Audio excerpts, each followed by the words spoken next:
Hello and welcome to episode 76 of Delightful Dissent. Today's guest is Ellie Lloyd-Jones, who's the founder of Elevate with Ellie. So thank you very much for joining us on the show today. Oh, thanks for having me, Matthew. I'm looking forward to it. I'm really looking forward to exploring this, and because today's assumption is meet your targets. And this is like, I kind of find targets helpful sometimes, but this is... I think they can be really misused and distorting as well. And I've definitely struggled with this, and including how I've internalized some of this stuff. So I think I'm really looking forward to getting into this and exploring it a bit more today. And so if you happen to be new to the show, Delightful Dissent it's a shared exploration of an idea that tends to get overlooked and taken for granted a bit, that sits beneath the surface. And it came out from my work, really with people taking different pioneering approaches to complex problems. And Ellie is absolutely one of those people.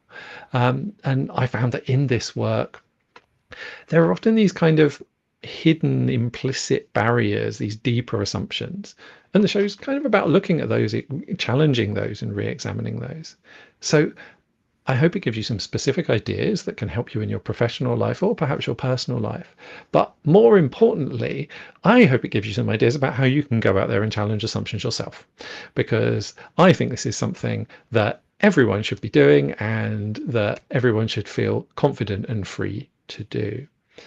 The show is called Delightful Dissent because, we might be arguing with the, prevailing wisdom, but it's not about, one perspective having to prove ourselves completely right. And it's not about forcing other people to change their minds. It's about really, exploring all of the different possibilities and having some fun whilst we do it. The show is genuinely live, so please do bear with us if there are any technical issues or anything unexpected. And please be aware that there is the possibility there might be strong language if that's an issue for you, and also that we might be covering some difficult topics. The topics in today's show that are likely to come up really around uncertainty, failure, and burnout, and possibly that's the relationship between burnout and neurodiversity. So if any of those are an issue for you, please take whatever steps you need to feel comfortable engaging with that. There aren't any perfect answers here. So, please do ask questions. And if you're watching live, you can ask questions in the comments and I will try and bring them into the conversation. If you're listening to or watching the recordings, then we will be sharing information about how you can get in touch with either of us at the end of the show, where you can carry on and ask those questions then. So Ellie, we first met, I think we were introduced by Kieran Morris, who was a guest on the show back in episode 71. And we had a really lovely conversation. And I was particularly struck by your approach that really combines compassion with exploration and with actually getting stuff done. And they aren't things that necessarily go together very much, certainly in my own life anyway. And so I really wanted to get you onto the show and share that with everyone. But could you perhaps describe your work and the kind of people that you like to work with, please? Yeah, of course. Thanks, Matthew. So I do wild coaching and wellness events. I'm based in Cheshire in the northwest of England. And I've been coaching people in the corporate world for about 20 years. But I started my own business to help people get more in touch with actually their feelings around setting goals and setting like personal development targets for themselves, which is what will links quite nicely into what we're talking about. And it was more around challenging the way that we've all been brought up to set goals and targets, to actually feel into actually what feels right for us and where is this goal coming from? Is it coming from in something that you want internally, or most of the time a lot of our goals are set from the outside and more extrinsically, and it seems to be quite a learned behaviour. So my wild coaching is to get people out of the four walls and we get outside and we move our body while we're trying to move through challenges in our mind and really pay attention to what our body's trying to tell us. And I usually work with small business owners who have moved from a busy, sometimes corporate job, where there's been lots of targets set for them, and all of a sudden they're working on their own and they're setting their own targets. And when they reach them, they realise that actually this doesn't feel how I wanted it to feel. So I help them to set their goals and their targets in line with what they really want, what their body's telling them that they need. That's really lovely, and I think so important as such an overlooked area in particularly in work. That what does it feel like? And yeah, what led you to wanting to do this kind of work? What was it that kind of brought this up for you? I think a lot of what I've done in the corporate world, just sort of intrinsically that I felt, well, intuitively, sorry, that I felt is the right thing to do, to work with people rather than what the business wants. And I just reached a point where I was in a position where the business desperately wanted me to do X, and I knew we could get there by going in a certain way. But the business didn't particularly value that way of leading people and coaching and developing them. So I just wanted to get my wings unclipped and do something that really mattered for individuals. I've always focused on the individual, and meeting targets and getting meeting business KPIs has always been a byproduct of me focusing on developing the individual. But that often takes time, and sometimes businesses don't want something to take time. They want it done now. And unfortunately, I didn't agree with getting somebody to achieve something that I knew would be detrimental to them personally. So, and I'm not somebody to sit around and moan. So I thought, I'll just get out there and do it myself. Yeah, I think it's interesting. It's so often the genesis of this kind of work, I think, and what leads us is like, I tried to do this in an organization and I hit the limits that the organization could cope with. So then you have a choice, don't you? It's like, Yeah. do I put up with that, or do I go somewhere where I can do it my own way? Yeah, and I think I've worked with and led a lot of people who've done the sort of the former and sat there and complained about it, and just for years and years. And I wasn't willing. Well, I'm not that person anyway, but I wasn't willing to become one of those people. Yeah, no, I think it's a really positive response to difficulty, actually, to frustration. Yeah, and it's very, very similar to my own experience, interestingly, as well. But yeah, so before we get directly into the assumption, though, do you have a quote that you'd like to share with us that kind of opens things up a bit? Yeah, I quite like a lot of the quotes by Mary Angelou. And this one, it's according to Google, hers as well. And it's when it's just a short line: when you do the best you can until you know better, and when you know better, do better. Which does link in with the targets a little bit, but I think I feel like it gives me permission, that quote, because I'm quite a perfectionist, or I'm a recovering perfectionist, shall we say. And I always want to do my best. But then when I realised that maybe my best wasn't right, which actually links back to Kieran's episode with you, where challenging doing the right thing, it makes me feel better when I know, well, I was doing my best, but now I know something different and I know how to do it better. So I'll change. And that tends to be the way that I work. And I do think it links in with targets quite a bit, because I was very much, targets were my main thing.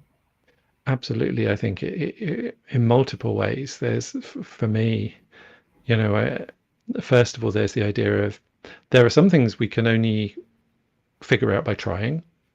And I've spent a lot of very frustrated hours discussing things endlessly when it would have been much quicker just to try them out. Yeah. It's like, we could try this out in 10 minutes. Like, yeah. No, we have to discuss it in 6 different meetings. Yeah. And the flip side of that is actually knowing what we can measure and how that's related to what we're trying to create. And sometimes that idea of like, okay, well, if we measure this, if this is a valid, it's like, actually, Sometimes we can't know that. And sometimes we're wrong about that. Sometimes we can hit a target and it can result in a situation we didn't want. Sometimes we can fail to hit a target and it can result in a situation we did. And I think it's very hard to be compassionate with yourself around some of that. And in some ways, I was like, I certainly worked in organizations where the ability to predict consistently was actually more important than the outcomes that you generated. Yeah, absolutely. It was almost a failure to be more successful than you expected. Yeah, absolutely. And I saw that in my corporate career as well. And for me personally, I would always be somebody who did exceed the targets, and that wasn't always seen as a good thing, particularly for peers, to be fair. Making people look bad. Yeah. Yeah. And then trying to reckon myself with that outcome, that how can meeting the objectives that have been set and exceeding them, because that's naturally the person that I am, and then holding the two perspectives, that makes me a good person, that makes me right, but also people don't like me for it. That's really hard. It's a really hard tension to negotiate, and I think you're right. This really raises something around this demand of target meeting is what happens when it has consequences, what happens when it has costs. And I think based on the reliability, for me, the other side of it is the only way I can be sure that I'm going to hit a target is to aim to exceed it. And so sometimes I do, and then you get those consequences. And actually, interestingly, I've had consequences from peers. I've also had consequences from senior people who are like, because then they have to do something with this thing that they didn't expect. It's almost like, yeah. And so it can be a huge problem, that tension. Yeah, absolutely. Yeah. But then conversely, not reaching the targets doesn't feel right either. No, absolutely. Absolutely. It's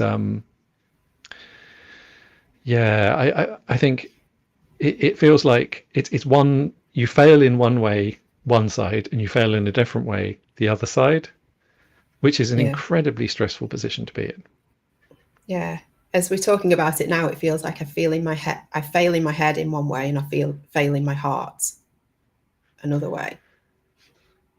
And it's trying to identify which one I can sit with more comfortably. Yeah, absolutely.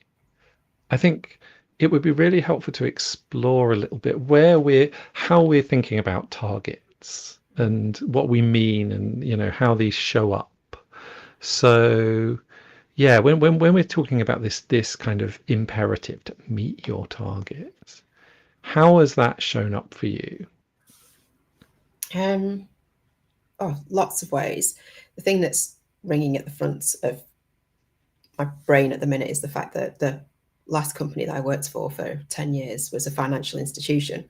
And so it was quite famous, I know definitely in the UK, around financial institutions and the incorrect selling of PPI.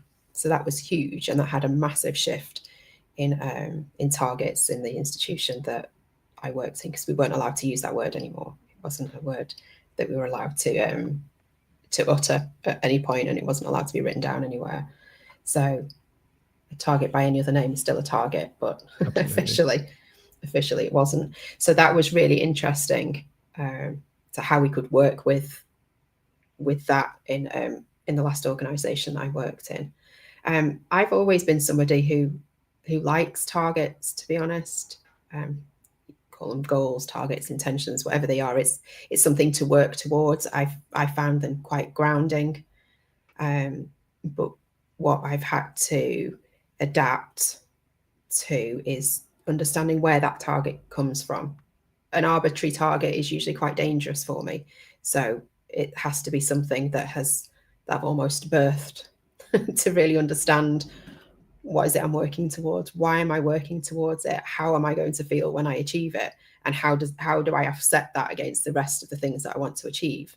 So it's not just a monetary goal or a figure. There's usually quite a holistic approach to it.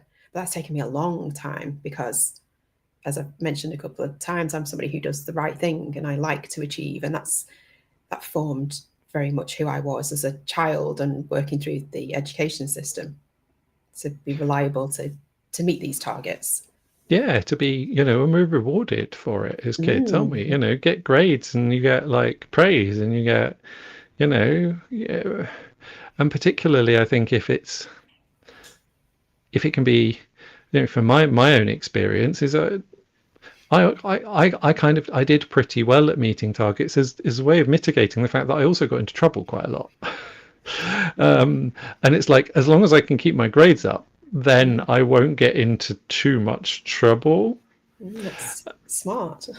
It was, but it sets up a really big tension, and it's definitely there. And it's like, because I always have worked in odd ways and done different things, and it's like that was tolerated as long as I was hitting the things. As soon as it goes wrong, it's not tolerated.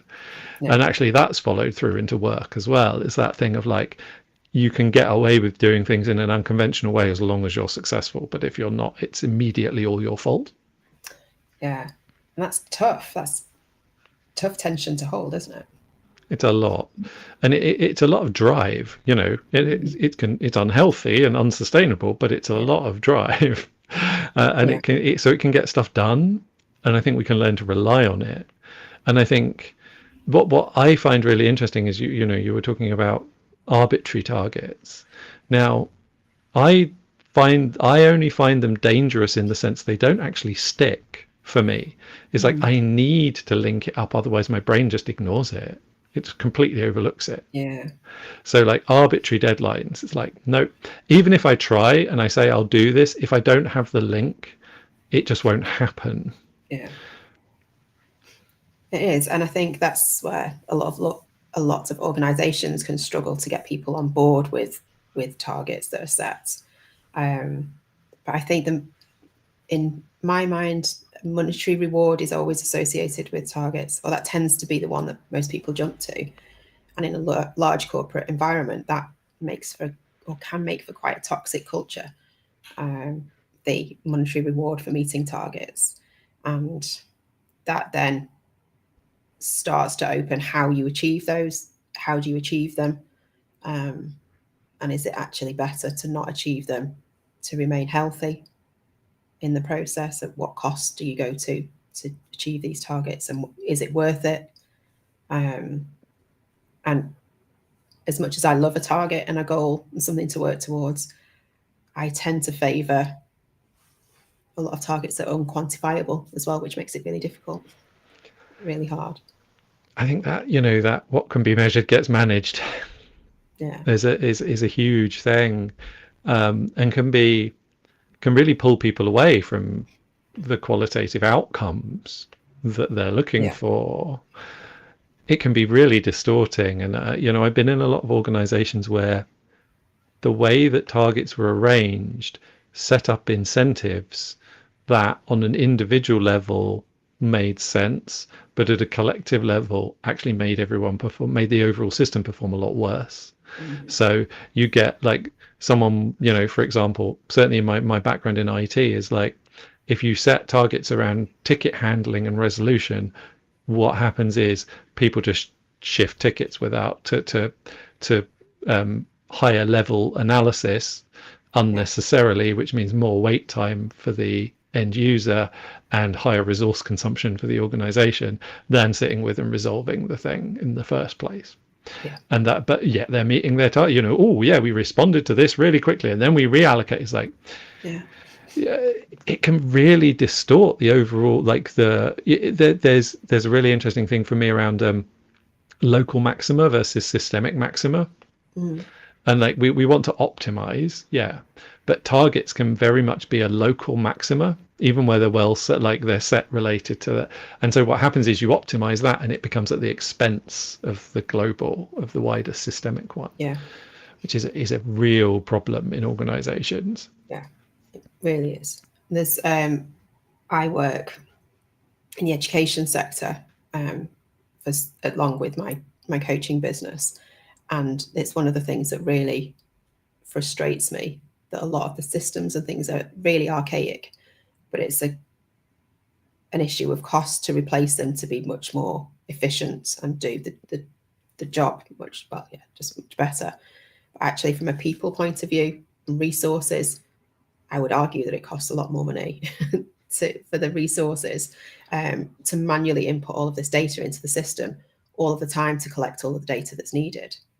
But because they can't quantify that in the same way for all of the academic settings in the local authority, they just look at the cost to replace the one system, and it doesn't make sense. It doesn't make sense. And I think you also touch on that. There's a cost to collecting this information very often. Yeah. Like when we're talking about this monitoring and like targets, is not only does it have an effect, it's like it has a cost in itself, and that can be quite considerable. That can be a big part of how much, when you think about how much of the bureaucracy is then dedicated to like managing it and looking after it and reporting on it, it starts to become really expensive. Yeah. And I think Sorry, I was just going going to to say, adds to the cost of people being trained up to use the system. It's incredibly manual, which means that it then has more risk of error, which then there's a whole team that then contacts you to tell you what the error is and to input it and make sure that it's changed.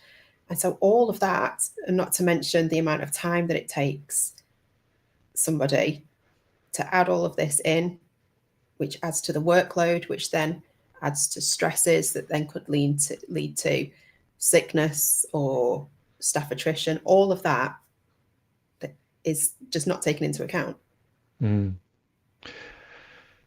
Yeah, it's a real, I think, a hidden cost very often, and so it kind of disappears into various budgets. And I mean, for me, I wonder what underpins it, because it is important to improve standards and look at how we can improve and monitor and evaluate.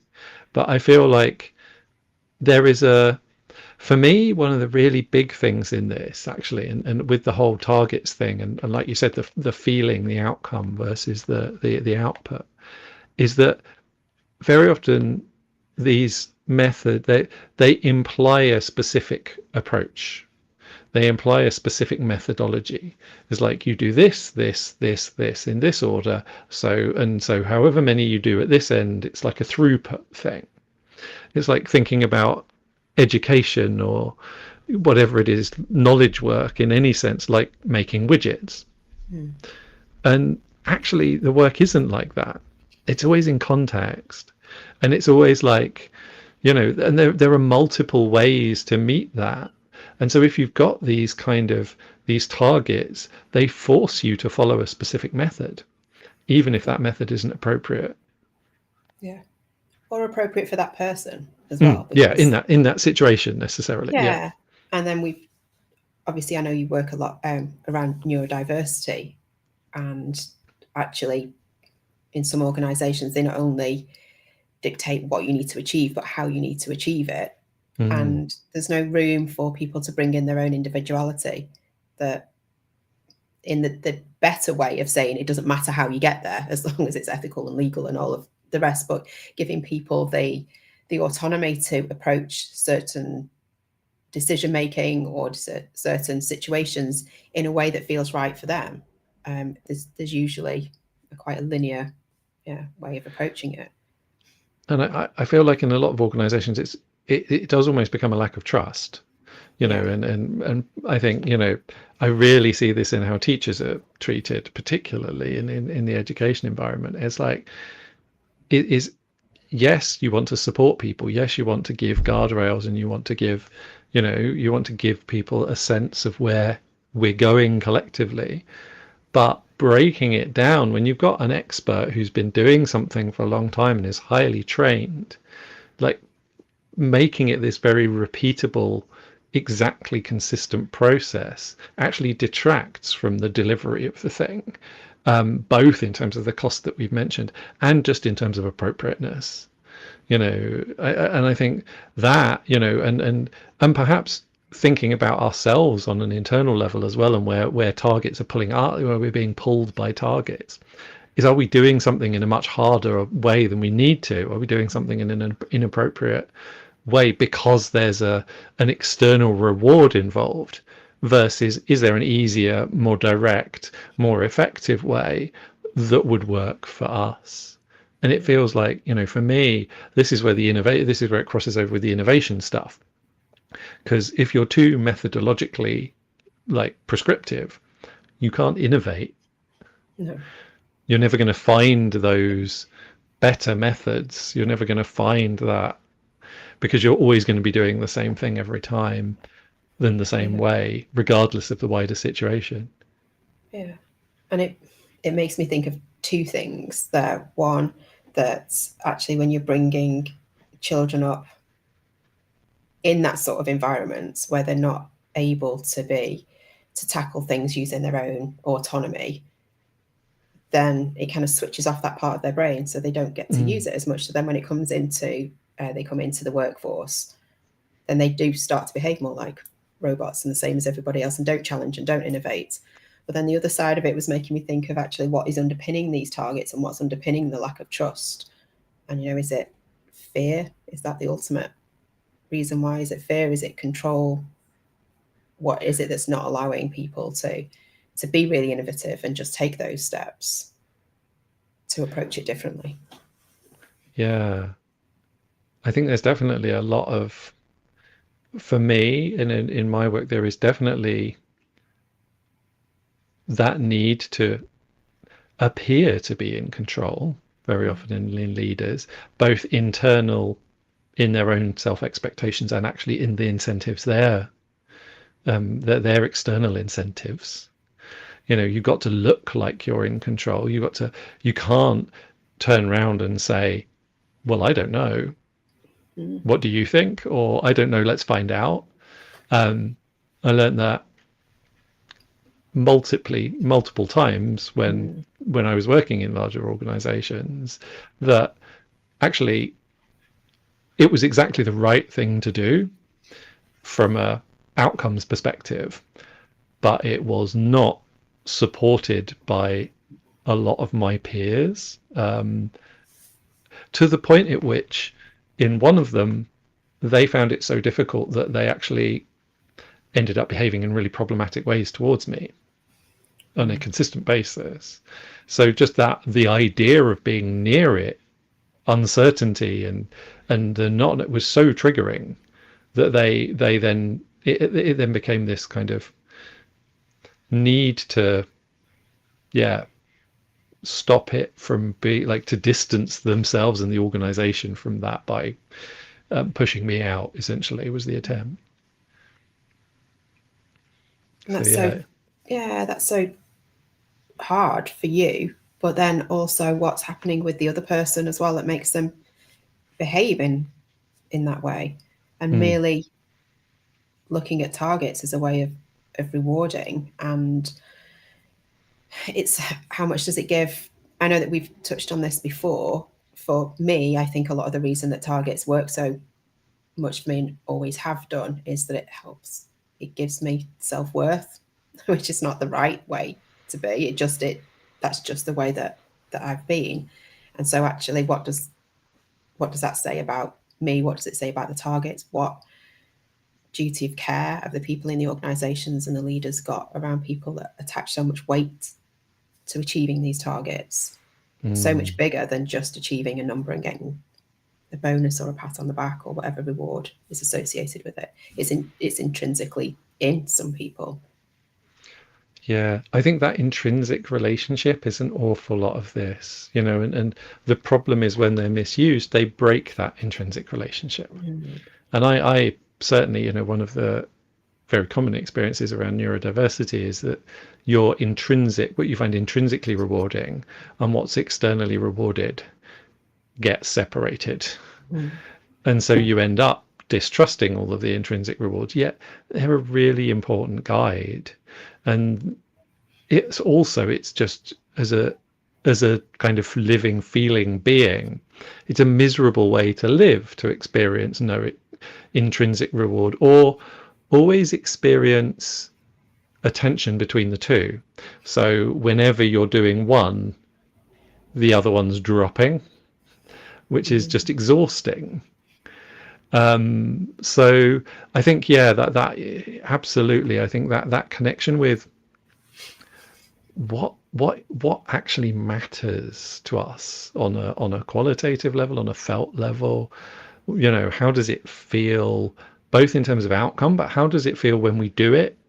Because I think that also speaks to, when you were talking about when we can take unhelpful approaches to meet a target, is if we're connected with the felt sense whilst we do it. And that's a really good guide for, like, is this actually a healthy thing to be doing? Is this a good thing to be doing? Because if you're just like, tunnel vision on the target and you're not thinking about the wider context, yeah, cognitively you kind of have to do that. But it's the feeling that's going to be like, maybe you should maybe slow down. Maybe you should be thinking about some other things as well. Yeah. And that's hard work to do. That's not something that that you wake up the next day and just know. It's about really taking the time to pay attention to what your body is telling you. Something that I say to people quite a lot and leads a lot of the work that I do is that our bodies hold a lot of language and a lot of messages and communication that our brain isn't developed enough to produce words for.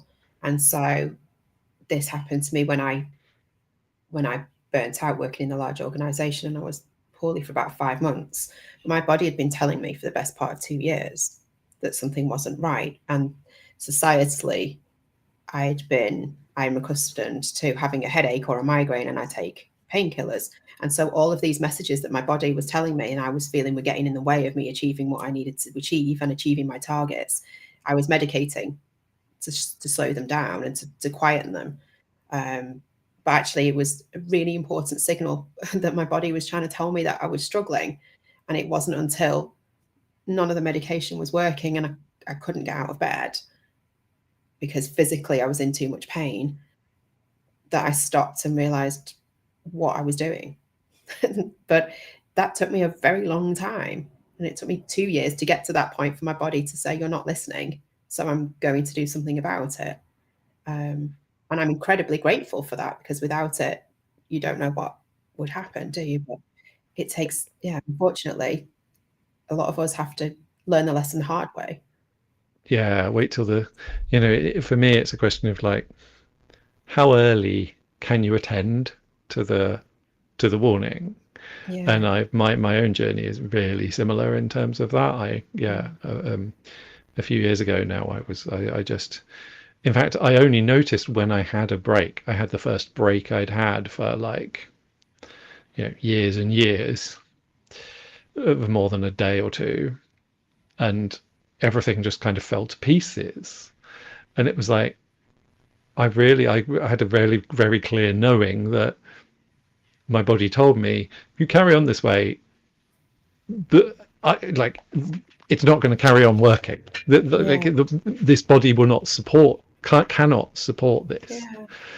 And so, yeah, I think that message, but the sooner you can get to those messages, for me, it's been like an ongoing deepening of that relationship. And I'm definitely better than I was. I definitely think I can get further, more sensitive. I think for me, the payoff was incredibly quick, actually, just because just hearing that really loud message meant I could then take action and then build on that. But yeah, I think, and the other side of it is there's a real, one of the things I've realized is just how counterproductive that whole thing has been. It's like, actually, if I'd been able to follow that intuition that was causing this conflict, this dissonance, I would have got to where I wanted to get to much quicker and easier anyway. Yeah. And enjoyed the journey. And enjoyed the journey. Exactly. Yeah, it is. And it's really hard to do. And I like you, which is why I love that quote, do the best you can until you know better. And when you know better, do better. And only, was it last week? I had something on in the morning that was really exciting, but made me quite nervous. And I had a meeting in the evening that I really wasn't looking forward to, and still made me feel quite nervous. But it wasn't until I was sitting in a position where I had those two different occasions on the same day that I was able to see the nuances between the feeling, what would have felt like nerves. Actually, the nerves of the meeting in the morning were quite light, and I could feel were trying to get me through it and give me a bit of energy. And it was a type of excitement. Whereas the one for the meeting in the afternoon that I wasn't looking forward to was very heavy and kind of weighed me down. And that was brand new information to me just last week, that actually there's a difference with this feeling of nervousness, and what is it trying to do? How is it trying to help me? How is it going to try and get me through the respective meetings? Absolutely. I think for me, that also, that feeling that all energy is almost a problem, because it's like, then I have to do something with it and I'm exhausted, and moving beyond that and actually being able to be, and the other side of that is actually, again, for me, and certainly very often with neurodivergent people, is that you only feel safe to express and show up when you've got enough energy to self-monitor and mask and camouflage. So energy that, when you have an energy but you don't have the kind of energy to do the monitoring, that's a very scary thing, because it means you can't moderate and adapt in the way that you've learned you have to stay safe. Yeah, that's really interesting. So I think it does, and I don't think you necessarily notice it as being that. I think what I'm trying to say is I can see it in people that I know and in myself as well, that previously I would have blamed other people for that situation years ago. But the more you start to learn, the more you start to realize where it's coming from, and how you can show up differently to those situations. And for me also, where it is other people is it's not ending up in a situation of resentment where needs aren't met, which actually comes from being really clear about your own needs and their relationship to intent and goals and and targets. It's like, if we agree to do something and it's like, can I actually commit to this? Can I confidently commit to this? Is that an exciting thing? And I really love that you talk about differentiating between kind of excitement and anxiety or fear, because that's a difficult one for me still. And it's definitely, I'm better at it, but I'm not that much, but like, is this exciting? Is this animating in a positive way? Or is it a punishment, a fear of not achieving the thing?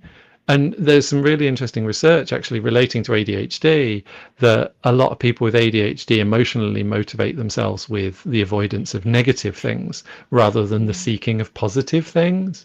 Yeah. And I think it's very easy for targets to feel like punishment, even when they're positively stated.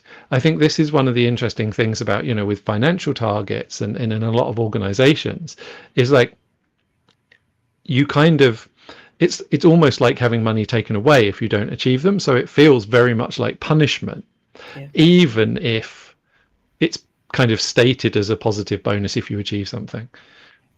Yeah.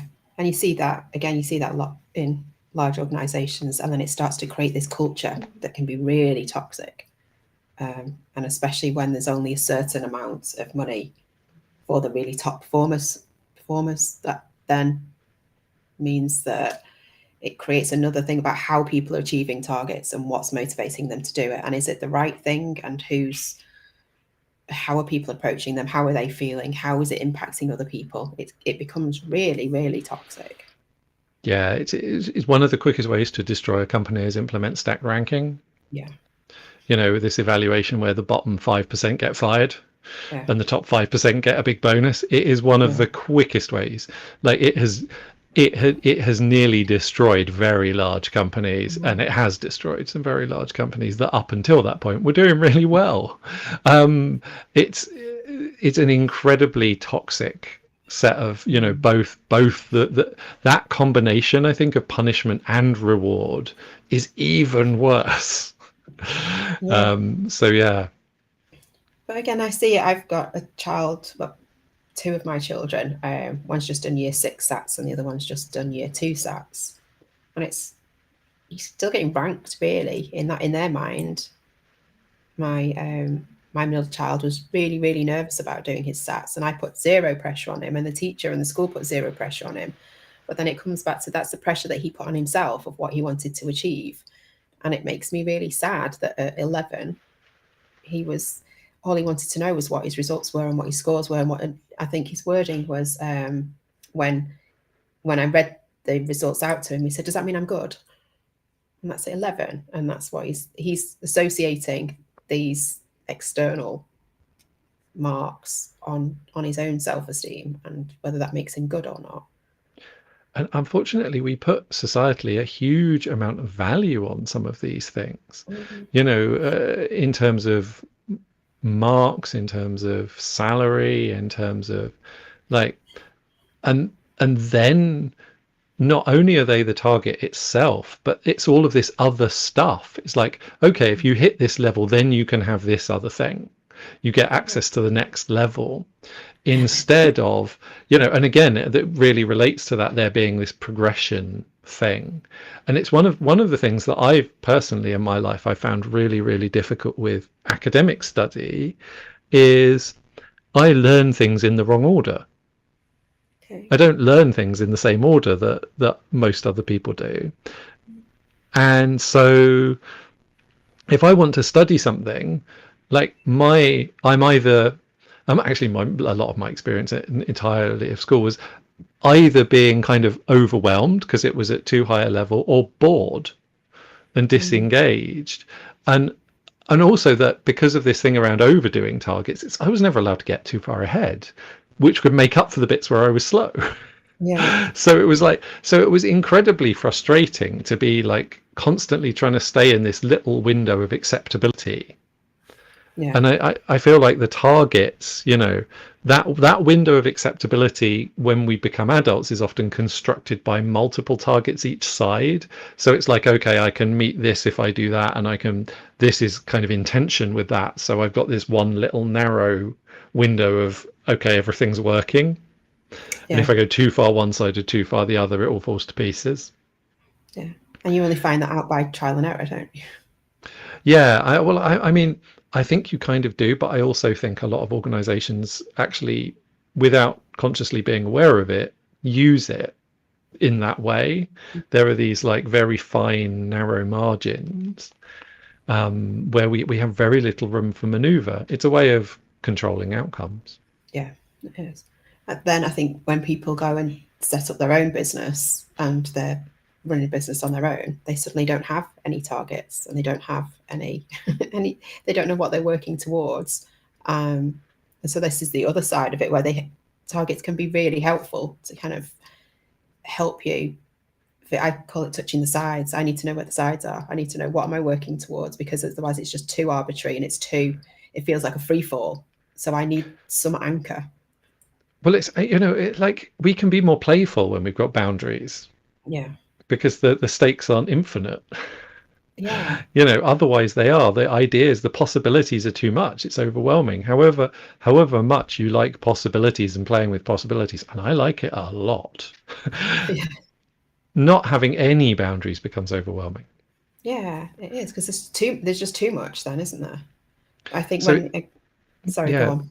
There is value in constraint and narrowing down the field and having that. I think this is the difficult side of saying, talking about, is that we don't want to get rid of targets completely and not have any of it, because the opposite is just as ridiculous in the opposite direction. Yeah. I think that's what I try and work with people around making sure that they understand what these targets that they set mean for them.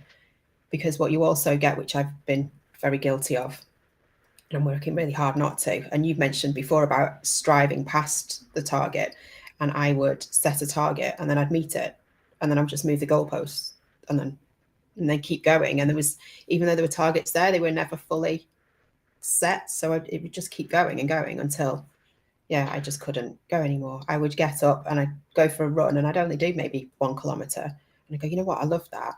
I'm going to run a marathon.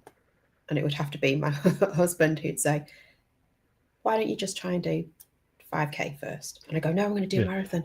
And do then a because park run first. Yeah. And I would absolutely almost kill myself in the process. And then I would hate running. And I'd be in this horrible like pendulum because I wasn't thinking about why am I doing this? What is it that I'm trying to achieve? Who is it that, even though I'm setting these targets and goals, actually, who am I doing it for? All of that. It's funny, you make me think. I came across an interesting differentiation that really resonated for me, because I've often found myself in very similar situations actually, and I came across this idea, and because and some people would talk about it as being addictive, but it isn't actually addictive because it, like you say, it doesn't stick. I do a thing, and then I stop doing a thing, and I never want to do it again. Yeah. And actually, someone explained this as it's actually more like obsessive. Mm-hmm. You know, it's getting really into a thing and like just the thing. I'm just wanting to do that, and actually having an obsessive personality rather than an addictive personality in terms of how you do stuff. And I think the difficulty, you know, one of the big things about having a target is if you start obsessing over it, and then you lose sight of that wider context. Yeah, you do. And I think the way that I've started to pull myself out of that now is if my head thinks of the idea, it's usually not great. But if my heart thinks of it, then it's usually feels grounded. That I will sometimes get an idea in my head and I'll almost run away with myself with it. And I have to check in now and go, hold on a minute. Let's just see, where's this energy coming from?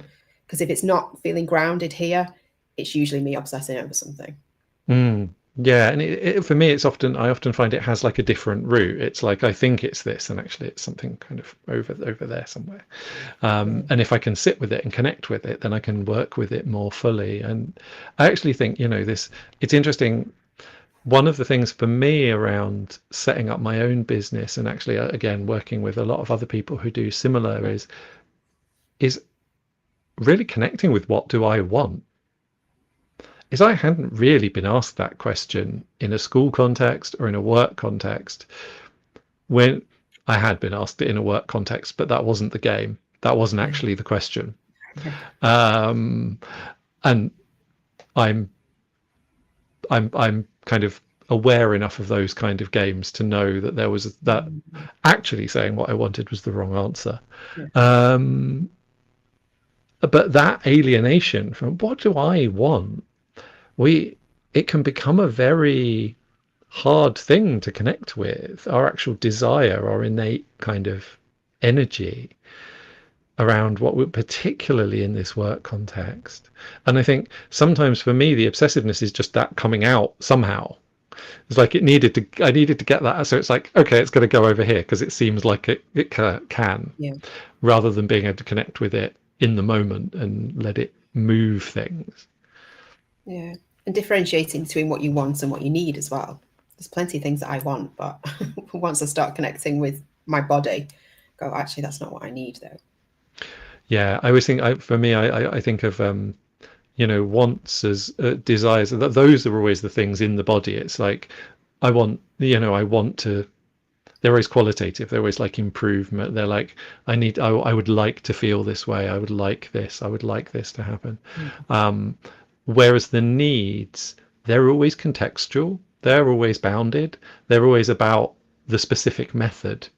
And so if I get too, because sometimes I think, you know, we can get the targets thing is actually with the need is like, we don't necessarily, you know, the needs are always about getting a specific place. And sometimes it's actually not that, it's that I can get what I want without the need. Mm. And I think that for me has been a really interesting thing, because for me it really relates to that specific outcomes. It's like, actually no, what do I want out of this situation? How do I want to feel? Therefore, maybe if I don't have a thing that I need for this method, I can do it a different way. I can feel that way a different way.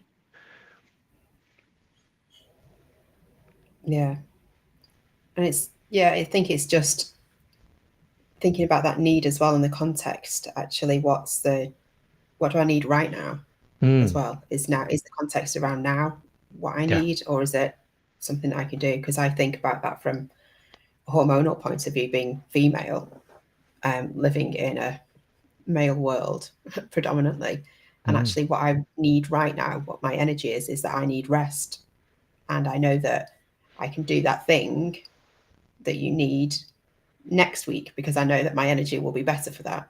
But yeah. again, in a large organization, that's not going to, if I went into my boss and say, I think my female energy right now is not going to provide that for you, but I can do it on Tuesday, I wouldn't be working there very long.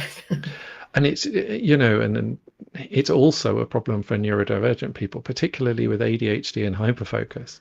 Is like, the weird thing about ADHD is you can basically do a week's worth of work in a 12-hour session, but then you need 2 days off. And like, and both of those are a problem for an organization. And so you'll end up in a situation where, like, you have to put stuff down when you're still, like, you know, Yeah. and then you have to show up when you're exhausted. So completely, that being able to work to your own energy, like, where are you, you know, and that it has value. Even if we don't have a regular hormone cycle, we're still cyclic beings, right? We're Yeah. still working in these patterns, and understanding where we are in whatever, all of these different kind of looping cycles is like, then we then just doing this thing.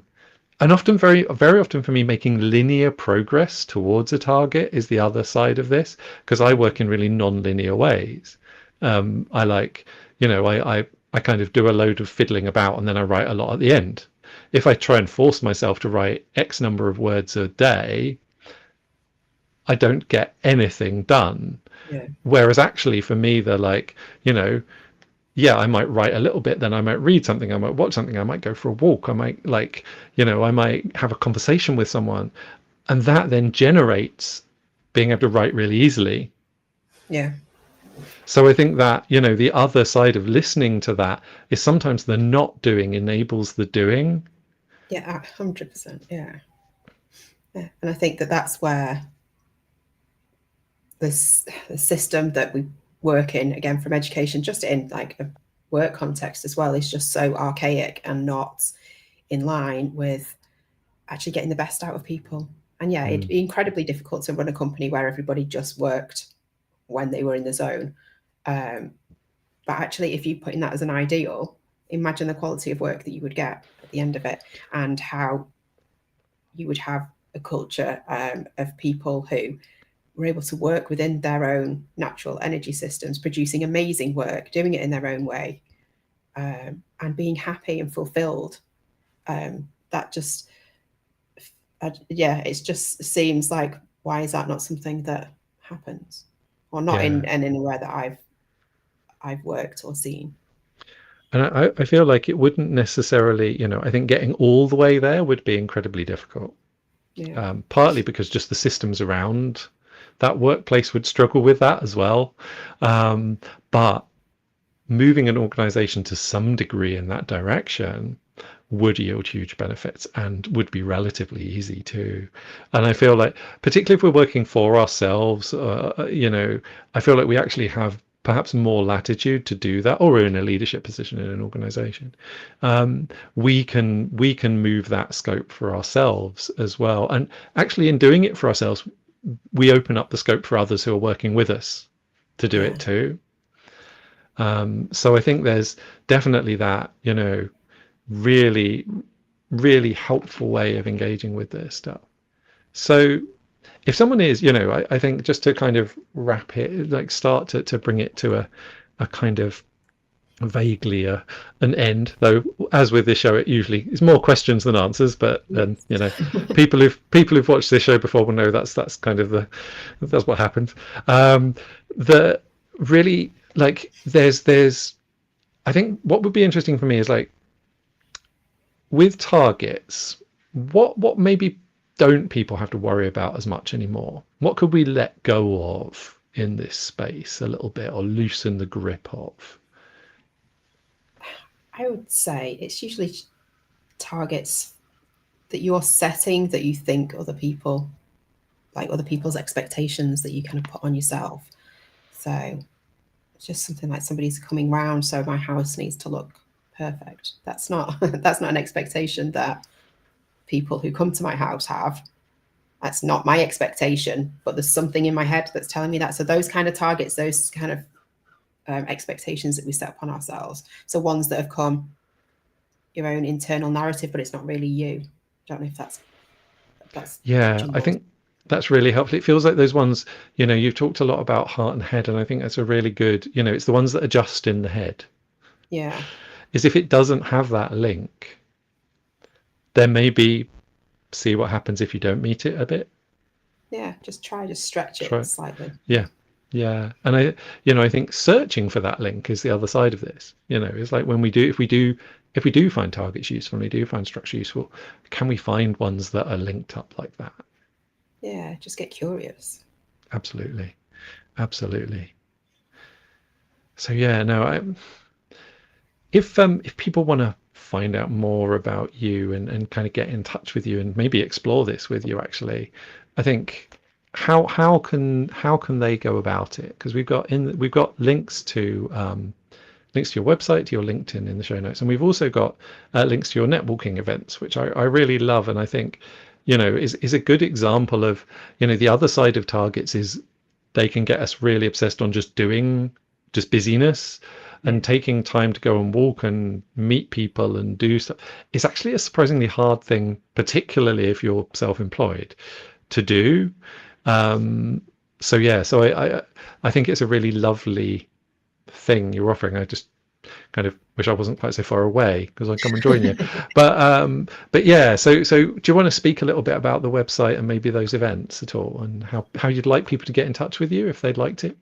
Yeah. Thank you. Yeah. So I do twice a month networking events in Cheshire in the local forest, because there's a lot of research to say how great it is for your health to walk in amongst trees. So it's for purpose-led business owners who know the value of getting out, walking, moving their body, moving the stress through. And it's quite creative as well, and just chatting to other people, bouncing ideas. So we have next week, actually, so next Wednesday, which is the 19th, we have an evening session for people who really can't get away from the four walls during the day, but they come in the evening. And then we have a session the next day. It's the first back-to-back one I've had, actually, the Thursday morning, for people who during the daytime is much better for them. And yeah, there's a group of us. We're all looking to just make the world a better place in our own little world, in our own little way, in our own little space. And so, yeah, you can connect with me on LinkedIn or Instagram. They're my main places. Right now, as we speak, my website is being rebuilt. So in the next few days, that will be up and running and showing all the new things I have to offer. Super, thank you. And I think we also before the show we had a chat about anything that like resources that if you want to follow up and explore in it. I think for me the book Punished by Rewards by Alfie Kohn speaks to a lot of the stuff in this space, and how problematic this stuff can be, both on an individual level and on an organizational level. And I think if you're a leader in a large organization that uses targets, you would be very well advised to read that book, because it can help you use them well and avoid some of the really negative outcomes. And you mentioned a book as well around burnout. Did you want to share anything about that? Yeah, the book came out a couple of years ago, Burnout by Emily and Amelia Nagoski, which I wish I'd read before I had my burnout, because hopefully I think it probably would have prevented it. There's so much great advice on like what actually happens in your body that leads to burnout, which, if I'm honest, probably has informed a lot of the way that I work now. So I found that really, really helpful. Wonderful. Well, thank you so much for joining us on the show. I really enjoyed this. I think it's a really important conversation, actually, and really right at the heart of these things that get taken for granted and used in ways that beyond their use. So absolutely, thank you so much for sharing all this with us. Oh, I've loved it, Matthew. Thank you so much for inviting me. Oh, you're very welcome, and I hope this got you thinking in the audience as well. If it did, please do reach out and ask, and get involved. Get in touch with Ellie, and also get in touch with me, which you can do through through all the stuff which is in the show notes. And it is your support that really makes the show possible and lets me do this. So please do share it with someone that you think would benefit from it. And the other way you can do that is leave a review, which can help other people find it. So yeah, there are upcoming, but there actually aren't any upcoming episodes as of right now, but there are usually upcoming episodes available on YouTube and LinkedIn, and there are all the past episodes as well if you'd like to catch those, as well as the podcast on your favorite podcast platform. So if you search for Delightful Dissent, you will find it there. We're going to have a short break in terms of recordings. We're going to be back in mid-August, and we'll be back then with Tamarin Fudge, who is a shamanic dog trainer. And we're going to be looking at the topic, Do What I Tell You. And this is a really interesting one, and in some ways very much neatly links up with what we've been speaking about today. And it goes far beyond human-animal relationships. The planning conversation was definitely, so even if you're not that interested in animals, then it covers a lot about how we relate to other people, particularly when we feel responsible for their behavior. And that includes ourselves. So yeah, and this idea that we really need to we need to tell others what to do and set those, these hard boundaries and control. So I think it's going to be a really interesting one to get back to. So that's going to be 5 p.m. UK time on Wednesday, the 16th of August. So I very much hope to see you then. But in the meantime, please do go out there and make some delightful dissent of your own. Thanks and goodbye.